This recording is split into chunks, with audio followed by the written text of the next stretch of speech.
Washington, U.S. Senator Jeff Flake has a message for his fellow Republicans: get a spine and stand up to President Donald Trump. It's time for Congress to act as a brake on the president's erratic impulses. In a scolding book, the Arizona lawmaker argues that Republicans are letting Trump lead the country away from conservative principles and staying silent as the government of the United States has been made dysfunctional at the highest levels. As for Republicans controlling Congress, Flake warned in his new book, Conscience of a Conservative, that his party may be putting at risk our institutions and our values even as it faces the likelihood of scoring long-sought policy victories. In the halls of the Senate on Tuesday, however, it didn't seem as if Flake's message was being heeded. My primary job is to work with the White House in the best interests of my constituents and the country, so I don't really understand this argument that our job is to stand up to the president or to somehow oppose him, said No. 2 Senate Republican John Cornyn of Texas.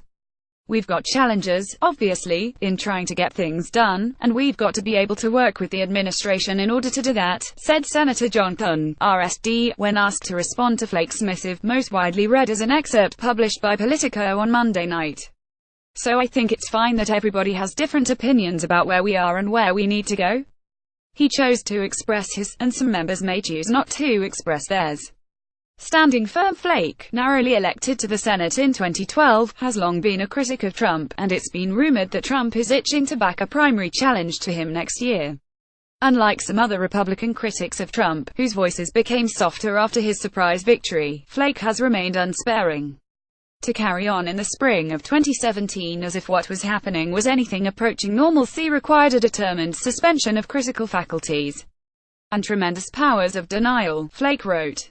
Flake sees himself as a conservative in the tradition of Arizona icon Barry Goldwater. He has built a strong political brand in Arizona, but his criticism of Trump and his fellow Republicans has already lit a fire back home.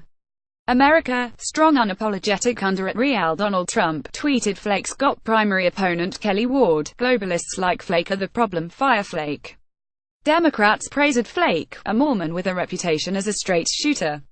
I think he's one of the finest people I've met in politics in terms of his principles and his morality, said Senate Minority Leader Chuck Schumer, a New York Democrat. Other liberal commentators acidly observed that Flake has remained a loyal vote for GOP leaders and Trump, even as he worries that Trump's penchant for bombast and ridiculing his opponents works against conservative goals. Flake has voted for Trump's nominees in efforts to reverse Obama-era rules, and he broke with fellow Arizona Senator John McCain on last Friday's healthcare vote.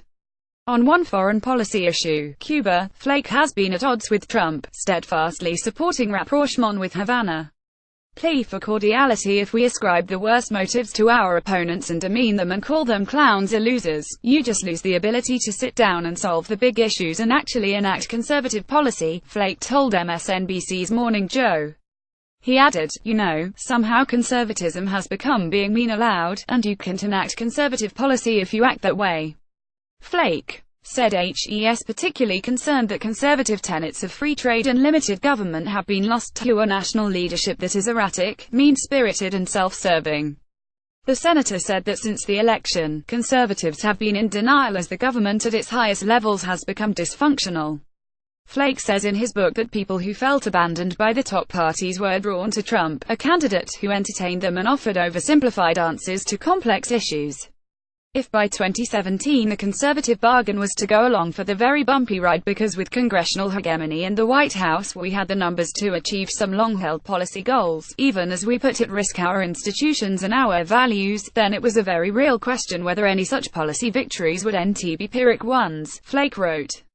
Asked what would finally elicit vociferous objections from Republicans, Flake said the firing of special counsel Robert Mueller, who was investigating Russian interference in the 2016 presidential election.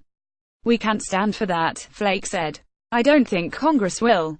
Flake's book, published by Random House, went on sale Tuesday.